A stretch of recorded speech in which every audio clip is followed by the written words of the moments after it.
धन्यवाद. उपस्थित सर्व बंधू भगिनींना सविनय जय भीम. मंचावर उपस्थित आपल्या सर्वांचे श्रद्धास्थान आदरणीय भीमराव साहेब आंबेडकर आणि माझ्या भगिनी उत्कर्षाताई रुपवते, माझे सहकारी बंधू अमरसिंग चव्हाण, या ठिकाणी आपल्या सगळ्यांचं नेतृत्व पालिकेमध्ये करण्यासाठी सज्ज झालेला आपला लाडका उमेदवार अजिंक्य पगारे, तालुक्याचे पदाधिकारी आणि सर्व बंधू भगिनींनी. अनेक गोष्टींचे गुंते झाले कोरबा मिठागरमध्ये या मतदारसंघात. आता जिथं जिथं असे काही गुंते होतात तिथं बाळासाहेब सांगतात, सिद्धार्थ मोकळे, जरा गुंते मोकळे करा. तर आता इथं जो काही गुंता झालेला आहे, संघटनेच्या वतीने, पक्षाच्या वतीने तो गुंता आपल्याला एकदम मोकळा करायचा आहे आणि सुटसुटीत, स्पष्ट, क्लिअर कट पक्षाची भूमिका काय आहे या ठिकाणी ती आपल्याला घराघरात प्रत्येक मतदारापर्यंत घेऊन जायची. ही जबाबदारी आपल्या सगळ्यांची. आपण सगळेजण जाणता, महाराष्ट्रात 29 महानगरपालिकांमध्ये निवडणुका सध्या घडत आहेत. महानगरपालिका 29 महानगरपालिकांच्या निवडणुका सुरू आहेत. प्रत्येक महानगरपालिकेमध्ये युती आघाडीचं गणित वेगळे आहे. आपण एखाद्या ठिकाणी एका पक्षासोबत आपली आघाडी असेल तर बाजूच्या जिल्ह्यामध्ये तो पक्ष आपल्या विरोधात असतो, त्याच्यासोबत आघाडी नसते. काही ठिकाणी आपण आघाडीत लढतोय, काही ठिकाणी आपण स्वबळावर स्वतंत्र लढतोय. मुंबईमध्ये आपली काँग्रेससोबत आघाडी झाली, पण ती आघाडी करत असताना जेव्हा जागा वाटपाच्या बोलणी सुरू होत्या, आपल्याकडनं 70 जागांची यादी आपण त्यांना दिली. या 70 जागा जिथं पक्षाचं प्राबल्य आहे, गेल्या 4 निवडणुकात आम्ही चांगलं मतदान घेतलेलं आहे, इथं आमची संघटना मजबूत आहे, आमचा उमेदवार पक्का आहे, जिथं आम्ही हमखास निवडून येण्याची आम्हाला शाश्वती आहे, त्या 70 जागा या आम्हाला द्या, बाकीच्या जागा तुम्ही घ्या. 227 पैकी फक्त 70. आता त्यांचं म्हणणं होतं की यातल्या अनेक जागांवर आमचाही दावा आहे. अशा अनेक जागांवरती असं झालं की त्यांनाही हवी ना आपल्यालाही हवी, पण कुठेतरी थांबणं गरजेचं होतं, ही आघाडी करणं गरजेचं होतं. म्हणून आम्ही एकत्र बसून एक गोष्ट ठरवली की आपण काही जागांवर एकमत करून आघाडी डिक्लेअर करून टाकू. जिथे एकमत होणार नाही त्याच्या बाबतीतला निर्णय आपण नंतर घेऊ. मुंबईतल्या अशा 5-6 जागा निघाल्या की जिथे काँग्रेसचाही दावा होता आणि वंचित बहुजन आघाडीचाही दावा होता. शेवटी बाळासाहेबांनी मार्ग असा काढला की जर काँग्रेसचाही कार्यकर्ता लढायचं म्हणतोय, वंचितचाही कार्यकर्ता लढायचा म्हणतोय तर हरकत नाही, दोन्ही पक्षांना लढू द्या. त्या ठिकाणी आपण मैत्रीपूर्ण लढत करू. काय करू? मैत्रीपूर्ण लढत. म्हणजे त्या वॉर्डमध्ये आपण आघाडीमध्ये नाही, आघाडी असे 5 वॉर्ड आहेत. त्या 5 पैकी एक महत्वाचा जो आम्ही 6 वॉर्ड आहे.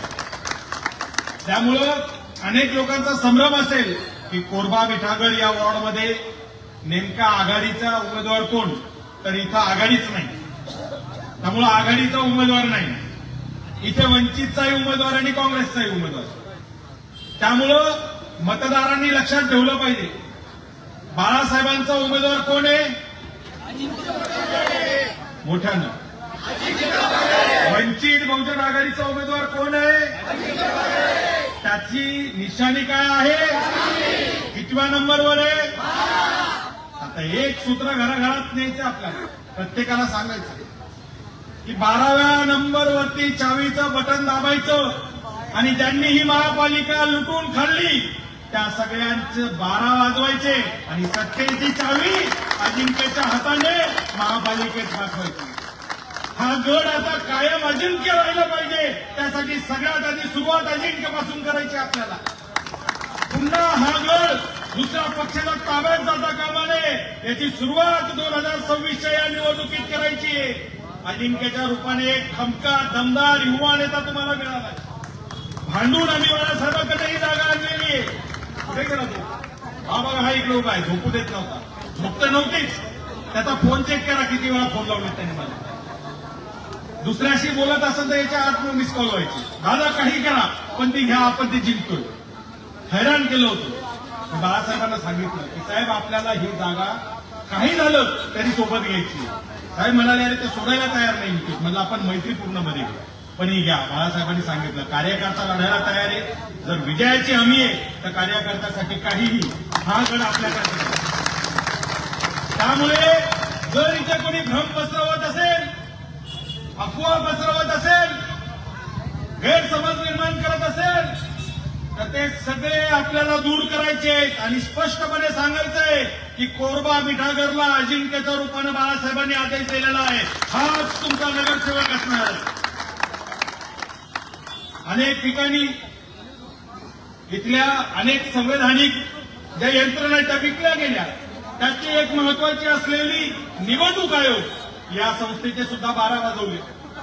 त्यामुळे वंचितच्या हक्काचं असलेलं गॅस सिलेंडर हे वंचित बहुजन आघाडीच्या उमेदवारांना मिळू नये म्हणून खेळल्या गेल्या. अनेक अपक्षांना उतरवून त्यांना ते क्लेम करायला लावलं आणि ज्या पक्षाचा, ज्या उमेदवाराचा हक्क आहे त्याला ते मिळू दिला गेला नाही. हरकत नाही. गॅस सिलेंडरची आणि सत्तेची दोन्हीची चावी अजिंक्यच्या हातात आहे. त्यामुळे आता सगळ्यात आधी आपल्याला काय करायचंय, चावी जी आहे सत्तेची ती या कोरबा मिठागरमध्ये 12व्या नंबरचं बटन दाबायचंय आणि सत्तेची चावी आपल्या हातात घ्यायची. या भागामध्ये मराठीच्या नावावर राजकारण करणारे येतील, निर्लज्जपणे तुमच्या समोर म्हणतील की मराठी माणसाला वाचवायचं तर आम्हाला मतदान द्या. आणि 25-30 वर्ष तुमचं भूत होतं का पालिकेचं? कोण होतं? 25-30 वर्ष पालिकेत सत्ता कुणाची होती? तेव्हा काय केलं मराठी माणसासाठी? मराठी माणसाला देशोधडीला लावणारे हेच ते नालायक राजकारणी आहेत. आलटून पालटून सत्तेत बसलेले, त्यांच्यात पटत नाही म्हणून बाजूला जरी झालेले असले, दिसताना 2 दिसत असले तरी लक्षात घ्या यांची मुळं एकच आहेत. शिवसेना 2 झाल्या, पण 2 व्हायच्या आधी पालिकेमध्ये तर एकच शिवसेना होती. हे सगळे दोन्ही शिवसेनेच्या सत्तेत होते. भारतीय जनता पक्ष वेगळा दाखवत असला तरी भारतीय जनता पक्ष यांच्यासोबत युतीमध्ये सत्तेत होता. मग 25 वर्ष पालिकेत बसलेल्या या भारतीय जनता पक्ष आणि शिवसेनेच्या लोकांनी इथल्या मराठी माणसाचं वाटोळं केलं. त्याला अगदी कल्याणच्या पुढे, टिटवाळ्याच्याही पुढे हकलवून लावलं आणि जो उरला सोरला मराठी माणूस आहे त्याला जनावरासारखं इथे कोंडून ठेवण्याचं काम, त्याच्या जीवावरती पूर्णपणे रोलर फिरवून त्याला सपाट करण्याचं काम यांनी लावलं. तुमच्या भागातला आमदाराचं काम असतं जनतेचं काम करावं, तो जनतेचा प्रतिनिधी असला पाहिजे. हा मात्र बिल्डरचा प्रतिनिधी बनून इथे आलेला आहे. इथं जमिनी लाटण्यासाठी काम करतोय. इथल्या लोकांच्या घरादारावरती नांगर फिरवून याला बिल्डरांसाठी इथं आशयाने मोठे बांधायचे, त्यांचा प्रतिनिधी बनून तो इथे या ठिकाणी येतोय. एसआरएमध्ये जे ब्लॅक लिस्टेड झालेले लोक आहेत, अशा बिल्डरांना इथल्या जनतेच्या माती मारायचं काम चालू आहे. आणि सांगितलं काय जातं, मला माहुलमध्ये पाठवलं. माहुल म्हणजे काय माहिती? हिटलर ऐकलं का? हिटलरच्या काळामध्ये छळ करण्याच्या काही पद्धती होत्या. त्यातली एक पद्धती होती, गॅस चेंबरमध्ये माणसं कोंडायची, गॅस सोडायचा आणि त्या गॅसमध्ये माणसं मारायची. माहुल गाव आणि आसपासच्या परिसराची अवस्था यांनी त्या हिटलरच्या गॅस चेंबर सारखी करून ठेवलेली आहे. जा तिथे आणि बघा, तिथली लहान लहान मुलं ही जेनेटिकल डिफेक्ट असलेली जन्माला येत आहेत. जो माणूस श्वास घेतोय त्याच्या फुफ्फुसामध्ये तो श्वास विषारी हवा आहे. त्याच्या फुफ्फुसामध्ये जाणारी हवा सुद्धा शुद्ध राहिलेली नाही. जे पाणी पितोय त्या पाण्यातून विष त्याच्या पोटात जात आहे. जी हवा घेतो त्या हवेतून विष त्याच्या श्वासातून त्याच्या फुफ्फुसात जात आहे. तिथली माणसं वेगवेगळ्या पद्धतीनं व्याधीग्रस्त होत आहेत आणि त्यांना पालिकेचे दवाखाने सुद्धा चांगले दिल्या जात नाहीये. जी लेकरं जन्माला येत आहेत त्यांच्यासाठी स्वतंत्र चांगली शाळेची व्यवस्था नाहीये. रस्ता सरळ धोईचा त्यांनी त्या ठिकाणी ठेवलेला नाहीये. कुठलीही प्राथमिक जी गरज असते माणसाची, सार्वजनिक शौचालय सुद्धा पुरेशी आणि व्यवस्थित नाहीये. अरे मग माणसाला खाण्यापिण्यापासून तुम्ही जर का बेसिक गोष्टी जर का दिल्या नसतील तर तुमचा 74,000 कोटीचा 70,000 कोटीचा जो बजेट असतो पालिकेचा दरवर्षी तो घालता कुठे? माझ्या बहिणीने सांगितलं तो गाळात घातला जातो. त्या मिठी नदीच्या गाळामध्ये आकडे फुगवले जातात आणि हजारो कोटीचे टेंडर निघतात. टेंडर घेणारा मराठी नसतो, देणारे मराठी, घेणारे परप्रांतीय गुजराती ठेकेदार यांच्याकडनं ठेके घेणार, यांना टक्केवारी देणार. म्हणजे हे सत्तेतून पैसा कमवणार आणि पुन्हा त्या पैशातून सत्ता आणणार आणि निवडणूक आल्या की म्हणणार अरे मराठी माणूस वाचला पाहिजे. अरे नालायकांनो, मराठी माणसाला देशोधडीला लावायचं काम तुम्ही केलं, टक्केवारीचं राजकारण तुम्ही केलं, सगळे परप्रांतीय ठेकेदार तुम्ही बनवले. मला एक मराठी ठेकेदार दाखवा जो 2,000 कोटी 3,000 कोटीचा ठेका घेतोय, टेंडर घेतोय. एक दाखवा. डायरेक्ट ठेकेदार नसेल, कॉन्ट्रॅक्टर नसेल, अरे सब कॉन्ट्रॅक्टर दाखवा. किती घडवले तुम्ही? 25 वर्ष तुमच्याकडे सत्ता होती. 70 ते 74,000 कोटीचा ज्याचा वर्षाचा जर का बजेट निघत असेल, एका छोट्या राज्याच्या महसुला इतका त्याचा महसूल आहे, अशा महानगरपालिकेची सत्ता तुमच्या हातात होती. आणि काय केलं तुम्ही? माणसं जनावरांसारखी कोंडून ठेवली. त्यांना प्यायला पाणी नाही, त्यांना आरोग्याची व्यवस्था नाही, त्यांना शिक्षणाची व्यवस्था नाही, त्यांना चालायला नीट रस्ता नाही. आणि यांना फक्त भावनिक राजकारण करायचं.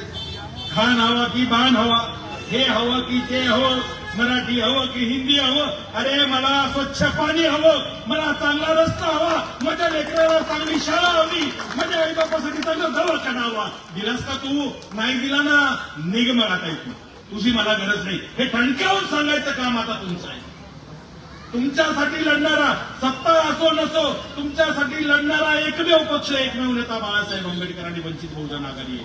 त्या पक्षाचा हा या ठिकाणी उभा असलेला तरुण उमेदवार आहे. त्यामुळे लक्षात ठेवा, अजिंक्य हा केवळ नावाने नाही तर कर्तृत्वाने सुद्धा आपल्याला अजिंक्य करायचं आहे. आणि या महानगरपालिकेमध्ये त्याला नगरसेवक म्हणून पाठवायचंय. या वॉर्डात आपली निशाणी काय आहे? चावी. आणि नंबर कितवा आहे? आता यांचे काय वाजवणार आपण? चावी सत्तेची.